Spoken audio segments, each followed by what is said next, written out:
Hi, I'm attorney Gregory Dell, and I want to speak to you about long-term disability insurance claims specifically for dentists. Now, I've represented well over 150 to 200 dentists with their long-term disability claims, and there always have a challenging component to them because but for a dentist who's been in a major car accident, who may have broken his hands or broken his fingers, the majority of the claims that we've handled specifically for dentists deal with a dentist who has a degenerative condition such as a neck problem, a back problem, a shoulder problem, a carpal tunnel issue, a variety of orthopedic conditions, even things such as Meniere's disease, that have been going on for a while, and the dentist has continued to work in that capacity, trying to keep work going.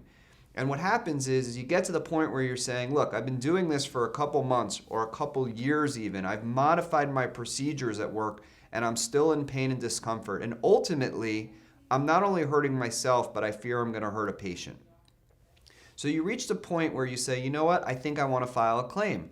But on the flip side, I also think I want to sell my practice, because if I'm not an inline employee and I have my own practice, I've built this practice up over a couple years or 10 years or 15 or 20 years, and how do I keep working while I'm saying I'm disabled, but at the same time salvage the practice such that I can sell it?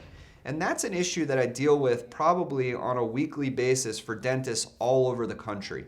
And it is something that you can do, but it has to be done appropriately.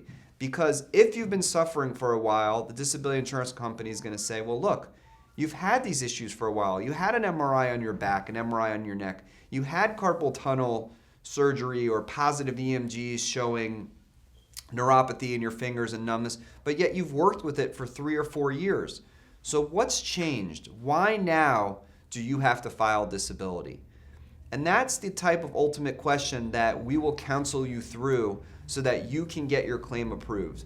Now, you have many options with these policies. Most dentists have individual disability policies, or you bought the American Dental Association policy, which is underwritten by Great West, which is a group type policy. So we've seen every single type of disability policy.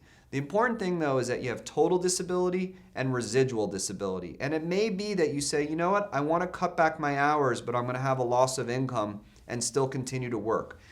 That could put you in residual, but you may also cut back, and because of the fact that you were doing a lot of extractions or a lot of root canals or a lot of bridge work or a lot of fine detail type work that you can't do anymore, that was accounting for 80% of your income.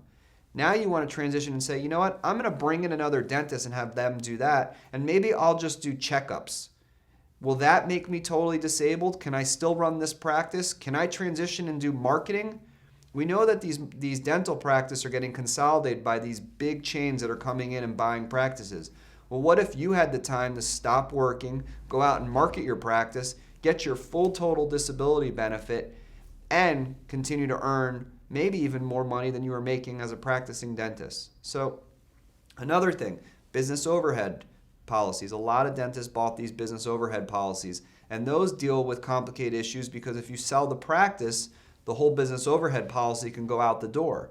However, there are strategies to put in place where you can remain responsible for certain expenses, such as if you own your building and you want to continue to pay your mortgage, or if you had equipment loans on x-ray machines or dental chairs or special drills or different types of suction machines that you may have gotten in the office and special veneer machines and things like that.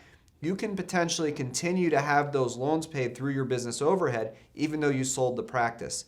And utilizing the business overhead policy, if you have one, can sweeten the deal and make it easier for you to sell your practice. So there's a lot of strategies that we can discuss when it comes to business overhead policies. The one thing you got to be aware of, though, is that these dental policies are highly scrutinized. Dentists are one of the top 5 professions in individual disability claims that file claims. And believe it or not, it's not just orthopedic conditions. There's a lot of psychiatric conditions that go along as well for dentists. So we've seen every kind of claim when it comes to a dentist. We always offer a free initial consultation. No matter what stage of your claim you're at, the first step is you got to get us a copy of your disability policy or policies. The other thing is if you've been denied, we have to see a copy of your denial letter. If you're on claim and you're tired of dealing with the company and you want help with your claim, we still need your policy. We need the copy of the last correspondence from the carrier. Once you get that to us, we'll offer you a free consultation. We'll discuss your options with you and whether or not we can help you. The other thing that's available to you, literally we can give you a list of 100 different dentists that we've helped so that you can feel comfortable with our experience in this area and let you know how we've helped all of these other dentists to get where they want to be on their disability claim. We're always available. Give us a call. Any of our lawyers can help you, and we look forward to speaking with you.